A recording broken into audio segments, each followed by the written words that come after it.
আজকে ফেসবুক খুললে দেখা যায় ভাইয়ের হাতে ভাই খুন, সন্তানের হাতে বাবা খুন, স্বামীর হাতে স্ত্রী খুন, স্ত্রীর হাতে স্বামী খুন। হায়রে দুনিয়ার লোভে 40 বছরের জৈবন, কয় বছর বাঁচবি? 60-70 বছর দুনিয়ার জিন্দেগির হায়াত। এর জন্য তুমি মানুষ হয়ে মানুষকে হত্যা করো। জোর করে ভাইয়ের সম্পদ ভাই লেখে নাও, জোর করে ছোট ভাইয়ের সম্পদ বড় ভাই লেখে নাও। বাবার সম্পদ অনেক দেখেছি রে মুসলমান, বড় ভাই একটু বোকা টাইপের ছোট ভাই লিখে নিছে, ছোট ভাই একটু বোকা টাইপের বড় ভাই লিখে নিছে। বোনের হক নষ্ট করেছে, বোনের সম্পত্তি ফাঁকি দিছে, ভাই হয়ে ভাইয়ের সম্পত্তি ফাঁকি দিছে। এই দুনিয়ায় বাঁচবা কয়দিন? এই রূপ জৈবন শেষ হয়ে যাবে। গত বছর আমি এসেছিলাম, একটা দাড়িও পাকে নাই। এই বছর অনেকগুলো দাড়ি মোষ পেকে গেছে। তার মানে আর বুঝতে বাকি নাই, কবরে ডাকতেছে রে মুসলমান। যেখানে থাকবা আবাদান আবাদা, চিরস্থায়ী যেখানে ঘুমাইব। কেন সেই কবরের কথা মনে পড়ে না? কেন সেই কবরের চিন্তা হয় না? যেদিন ডান পাশের মাটি বাম দিকে চাপ দিবে,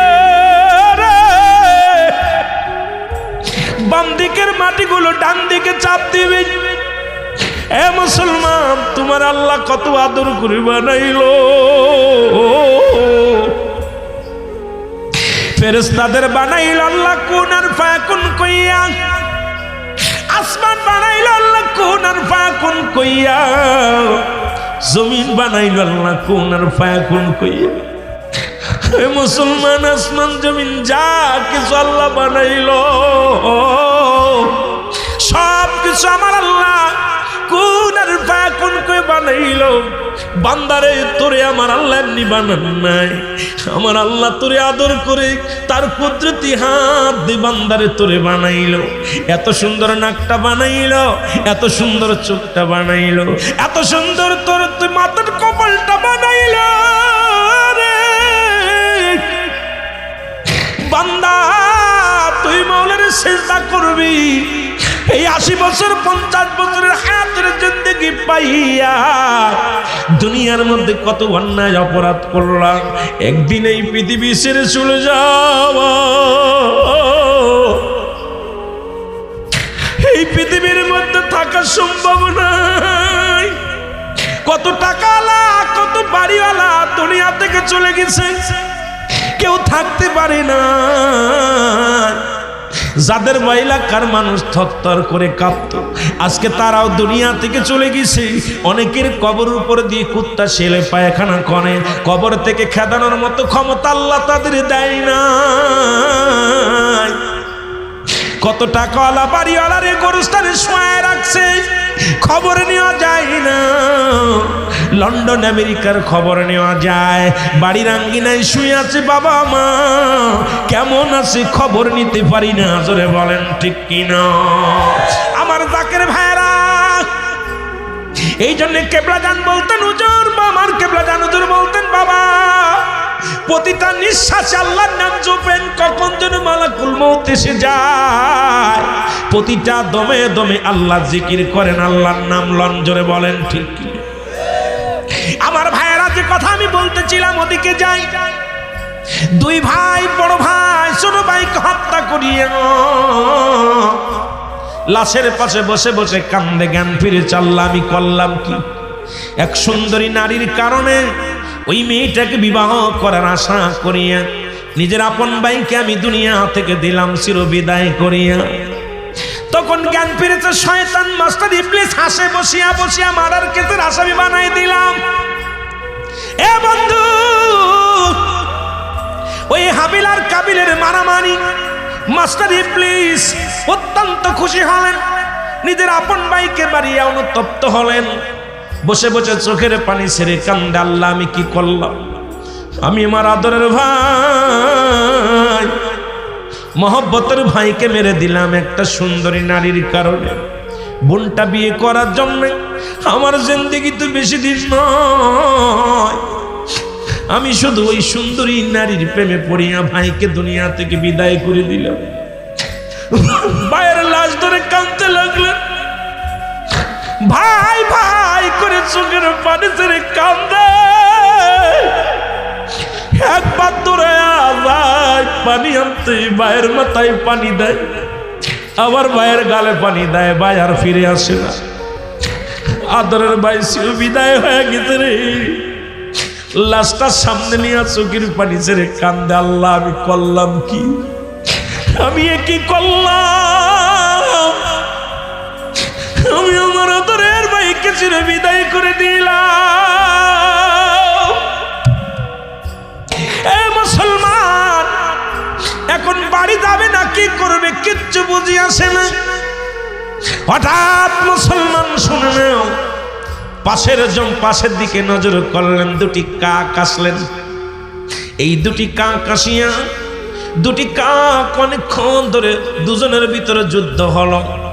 এ মুসলমানে কাকটা ও কাককে ঠুকরি মানে, ও কাকরা ও কাকরে ঠুকরি মানে, ঠুকাঠুকি করে যুদ্ধ লেগে গেল দুই পক্ষে অনেকক্ষণ। দুটি ঠুকাঠুকি করতে করতে ও বন্ধু, একজন বন্ধু মারা গেল। মারা যাওয়ার পর কাকটা অনেকক্ষণ দাঁড়ায় রইলেন। কাকটা মারিয়া রে বড় নিরাপত্তা পালন করতে লাগলেন। এ মুসলমান, তাকায় দেখে রে কাক কি করলেন, পশু কি করলেন। এবার পশুটা তার আদরের সঙ্গীকে মারিয়া অনেকক্ষণ চিন্তা ভাবনা করিয়া পা দিয়ে মাটি খুঁড়লেন।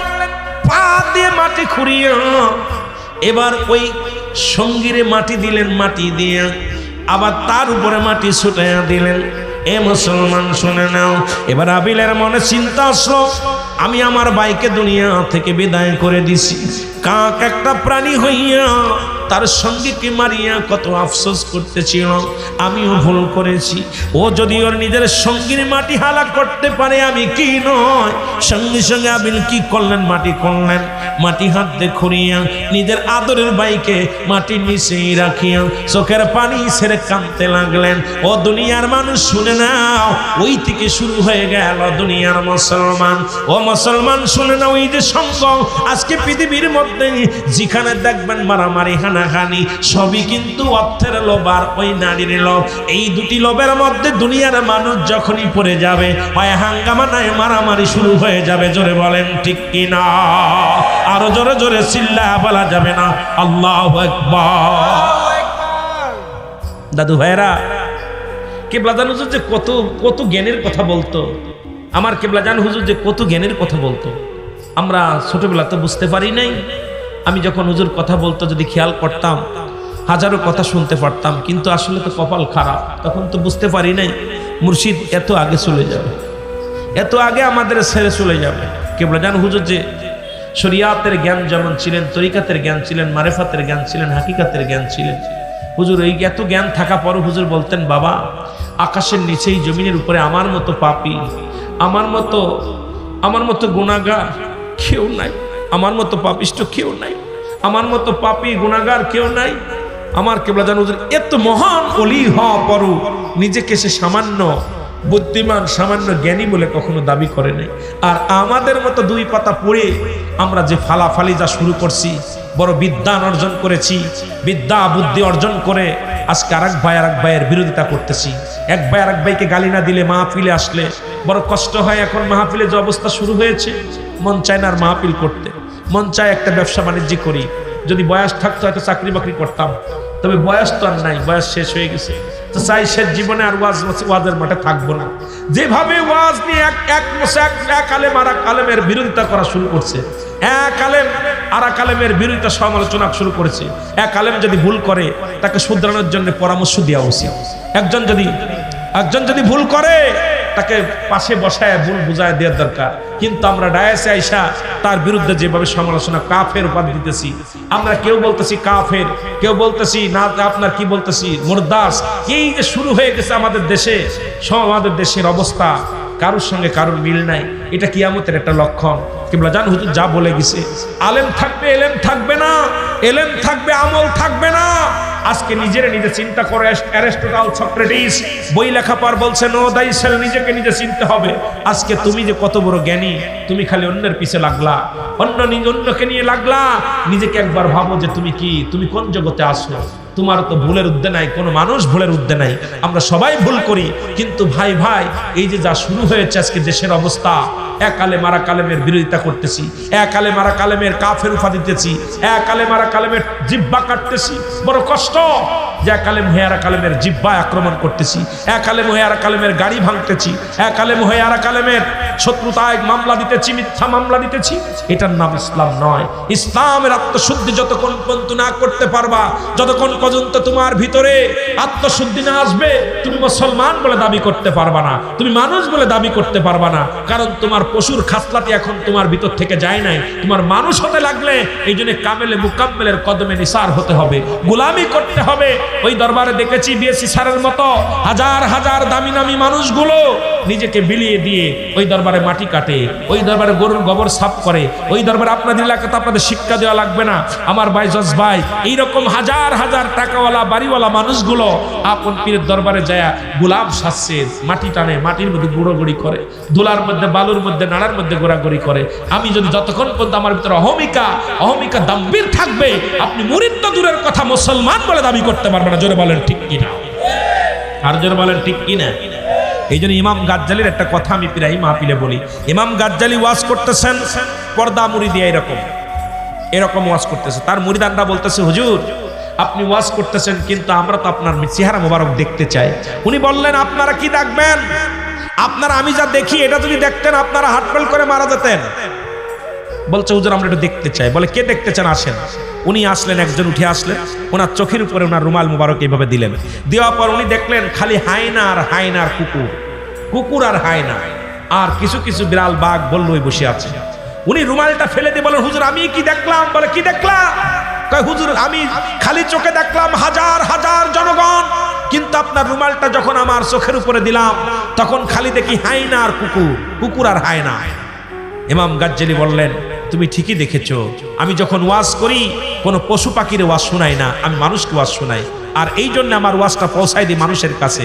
যেগুলো দেখলা এদের অধিকাংশ মানুষের ভিতরে হায়নার চরিত্র আছে, এদের অধিকাংশ মানুষের ভিতরে কুকুরের চরিত্র আছে। কুকুর বালহুয়া কেলাব এ কালবন, ওই কুকুরের সুরত আছে। তবে কুকুর যদিও হিংস্র প্রাণী তবুও প্রভু ভক্ত। আর হায়না হিংস্র প্রাণী, সবচেয়ে পৃথিবীর হায়না হলো একদম হিংস্র প্রাণী। যতক্ষণ পর্যন্ত আপনার ভিতরে রেওয়া থাকবে, যতক্ষণ পর্যন্ত আপনার ভিতরে অহংকার থাকবে, যতক্ষণ পর্যন্ত আপনার ভিতরে আমিত্ব থাকবে, গৌরব থাকবে, আপনি মানুষ হয়ে কিয়ামতের ময়দানে উঠতে পারবেন না। এখানে বসে আছেন যতক্ষণ পর্যন্ত আপনি নিজেকে বিলিয়ে দিতে পারবেন না। আত্মশুদ্ধি যতক্ষণ পর্যন্ত, আত্মগৌরব ভুলে আত্মশুদ্ধি করে যতক্ষণ পর্যন্ত নিজেকে নিসার বিলীন করে না দিতে পারবেন, ততক্ষণ পর্যন্ত আপনি মানব রূপী হতে পারবেন না। জোরে বলেন আল্লাহু আকবার। এই জন্য আমার পীর বলতেন, কি বলতেন জানেন? কব এলেমের বাহাদুরি সারো ধানের গৌরব তুমি, ওরে কামেলের পদ তলে জীবনটুকু দাও ঢেলি। যারা পুরন জায়গায় আছেন কয়েক কি ঠিক কিনা? বলেন ঠিক কিনা? আজকে আমরা এলেমের বাহাদুরি করি। আরে বাবা আমার মতো মুফতি আর কেউ নাই, আমার মতো মুহাদ্দিস, আমার মতো কারি, আমার মতো মুফাসসির আর কেউ নাই। আরে অহংকার পাও মাটিতে নামাই না। ভুলের উদ্দে কেউ নাই।